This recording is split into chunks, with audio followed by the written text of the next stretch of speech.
வேதியியல் தமிழிற்கு வரவேற்கிறேன். நம்முடைய கெமிஸ்ட்ரி 24x7 நெடுந்தொடரில் நம்ம முந்தைய போட்டித் தேர்வு வினாக்களை ஒன்றாக பார்த்துக்கிட்டே வர்றோம். அந்த அடிப்படையில் நம்ம இன்னைக்கு ஒரு கேள்வியை பற்றி பார்க்க போகிறோம். கேள்விக்கு போகிறதுக்கு முன்னாடி நம்ம சேனலுக்கு யாரும் சப்ஸ்கிரைப் பண்ணாமல் இருந்தீங்கன்னா சப்ஸ்கிரைப் பண்ணுங்கள். வாங்க இன்னைக்கு என்ன கேள்வின்னு சொல்லி நம்ம பார்க்கலாம். இந்த கேள்வி வந்து CSIR 2018ஆம் ஆண்டு கேட்கப்பட்ட கேள்வி. இந்த கேள்வியின்படி இந்த டைஹைட்ரோஃபியூரன் டெரிவேட்டிவ் வந்து 1-நாப்தைல் அயோடைடு கூட palladium acetate, triphenyl phosphine, tetrabutyl ammonium chloride, potassium acetate முன்னிலையில் வினைபுரியும் பொழுது நமக்கு ஒரு ப்ராடக்ட் வந்து கிடைக்குது. கீழே 4 ப்ராடக்ட் ஸ்ட்ரக்சர்ஸ் வந்து நமக்கு கொடுத்துருக்காங்க. வாங்க எது சரியான விடைன்னு சொல்லி நம்ம சேர்ந்து கண்டுபிடிக்கலாம். சரி, தீர்வுக்குள்ளே போகலாம். இந்த வினையோட ரியாக்ஷன் கண்டிஷனை பார்த்தவொடனே பெரும்பாலானவங்க கண்டுபிடிச்சிருப்பீங்க. இந்த ரியாக்ஷன் வந்து ஹெக் ரியாக்ஷன் கண்டிஷன். ஹெக் ரியாக்ஷன் பற்றி நம்ம சேனலில் ஏற்கனவே நம்ம விரிவாக பார்த்துருக்கோம். அதோட கேட்டலிட்டிக் சைக்கிள், மெக்கானிசம் மற்றும் அதனை தொடர்ந்து நிறைய எக்ஸாம்பிள்ஸ் வந்து நம்ம பார்த்துருக்கோம். யாரும் பார்க்கல அப்படின்னா டிஸ்கிரிப்ஷனில் லிங்க் இருக்குது, போய் பாருங்கள். சரி, இந்த கண்டிஷனை ஒவ்வொன்றா பார்க்கலாம். பெல்லாடியம் அசிட்டேட் இங்கே வந்து கேட்டலிஸ்ட்டாக ஆக்ட் பண்ணுது. ட்ரைஃபனைல் பாஸ்பைன் வந்து லிகாண்டா இந்த வினையில் ஈடுபடுது. அடுத்து பார்த்தீங்கன்னா டெட்ராபியூட்டைல் அமோனியம் குளோரைடு. இந்த டெட்ராபியூட்டைல் அமோனியம் குளோரைடு வந்து பேஸ் ட்ரான்ஸ்ஃபர் கேட்டலிஸ்ட்டாக வேலை பார்க்கலாம். அதே வேளையில் சில வினைகளில் இந்த டெட்ராபியூட்டைல் அமோனியம் குளோரைடு வந்து ரியாக்ஷன் ரேட்டை இம்ப்ரூவ் பண்ணுறதுக்கும் பயன்படுத்துகிறாங்க. அடுத்து பொட்டாசியம் அசிட்டேட் வந்து இந்த வினையில் பேஸாக வந்து செயல்படுது. ஹெக் ரியாக்ஷன் படி முதல்ல என்ன நடக்கும் அப்படின்னா நமக்கு ஆக்டிவ் கேட்டலிஸ்ட் ஜெனரேஷன் தான் முதல் ஸ்டெப்பில் நடக்கும்.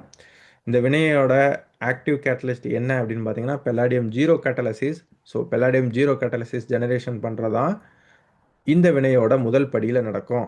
இந்த பெல்லாடியம் ஜீரோ கேட்டலிசிஸ் உருவான பிறகு நம்ம 1-நாப்தைல் அயோடைடு கூட நமக்கு ஆக்சிடேட்டிவ் அடிஷனுக்கு உட்படும். அப்படி ஆக்சிடேட்டிவ் அடிஷன் நடந்துச்சு அப்படின்னா நமக்கு இந்த பெல்லாடியம் காம்ப்ளெக்ஸ் வந்து கிடைக்கும். என்ன நடந்திருக்கு அப்படின்னா இந்த பெல்லாடியம் ஜீரோ ஸ்பீசிஸ் வந்து இங்கே இருக்கக்கூடிய கார்பன் அயோடின் பாண்டுக்கு இடையில வந்து இன்சர்ட் ஆகிருக்கு. ஸோ இப்போ நமக்கு இந்த காம்ப்ளெக்ஸ் வந்து அதற்கு அடுத்த படியில் என்ன நடக்கும் அப்படின்னா இங்கே இருக்கக்கூடிய டைஹைட்ரோஃபியூரன் டெரிவேட்டிவ் கூட பை காம்ப்ளெக்ஸ் ஃபார்மேஷன் வந்து நடக்கும். அப்படி பை காம்ப்ளெக்ஸ் ஃபார்மேஷன் நடந்துச்சு அப்படின்னா நமக்கு இந்த ஸ்பீசிஸ் கிடைக்கும்.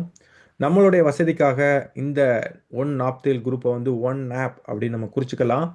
அதே வேளையில் இங்கே இருக்கக்கூடிய அரைல் ரிங் சிஸ்டத்தை நம்ம ஆர் அப்படின்னு சொல்லி நம்ம வசதிக்காக மாற்றி எழுதிக்கலாம். இதுக்கு அடுத்த படியில் என்ன நடக்கும் அப்படின்னா கார்போ பெல்லடேஷன், அதாவது மைக்ரேட்டரி இன்சர்ஷன் வந்து நடக்கும். அதுவும் ரீஜியோ செலக்டிவாக நடக்கும். ஸோ இங்கே நம்மளோட அல்கீனுக்கு வருவோம். இந்த அல்கீனில் வந்து பார்த்தீங்க அப்படின்னா நம்மளுடைய நாப்தைல் சிஸ்டம் வந்து இந்த கார்பனுக்கும் போகலாம், இந்த கார்பனுக்கும் போகலாம். அதே போல் ரிமைனிங் பெல்லாடியம் ஸ்பீசிஸ் வந்து மைக்ரேட்டரி இன்சர்ஷன் ஆன பிறகு உங்களுக்கு இந்த கார்பன்லேயும் போகலாம், இந்த கார்பன்லேயும் போகலாம். இருந்தாலும் இந்த வினையில் ரீஜியோ செலக்டிவாக தான் நடக்கும். அதற்கு முன்னதாக இந்த அல்கீனோட எலக்ட்ரானிக்ஸை பார்த்துடலாம். இதனோட அல்கீனோட எலக்ட்ரானிக்ஸ் பார்த்தீங்க அப்படின்னா இந்த கார்பன் வந்து எலக்ட்ரான் ரிச்சாக இருக்கும். அதே வேளையில் இந்த கார்பன் வந்து எலக்ட்ரான் டெஃபிஷியண்ட்டாக இருக்கும். எப்படின்னு பார்த்தீங்க அப்படின்னா இங்கே இருக்கக்கூடிய oxygen lone pair of electron இந்த இடத்த நோக்கி நகரும் பொழுது உங்களுக்கு இந்த பை எலக்ட்ரான்கள் இந்த இடத்த நோக்கி நகரும். அப்படி நகர்றப்ப இந்த கார்பன் வந்து எலக்ட்ரான் ரிச்சாக இருக்கும். இங்கே இருக்கக்கூடிய கார்பன் எலக்ட்ரான் டெஃபிஷியண்ட்டாக இருக்கும். இப்போ பெல்லாடியத்துக்கு வருவோம். ஸோ பெல்லாடியம் 2 வந்து நமக்கு தெரியும் எலக்ட்ரோஃபிலிக் நேச்சர் அப்படிங்கிறது தெரியும். இப்போ இந்த பொசிஷன் வந்து எலக்ட்ரான் ரிச்சாக இருக்கனால நம்ம பெல்லாடியம் ஸ்பீசிஸ் வந்து இந்த கார்பனை நோக்கி நகரும். அதே வேளையில் இங்கே இருக்கக்கூடிய 1-நாப்தைல் குரூப் வந்து எலக்ட்ரான் டெஃபிஷியன்ட் கார்பனை நோக்கி நகரும். அப்படி உங்களுக்கு கார்போ பெல்லடேஷன் நடந்துச்சு அப்படின்னா உங்களுக்கு இந்த இன்டர்மீடியேட் வந்து கிடைக்கும்.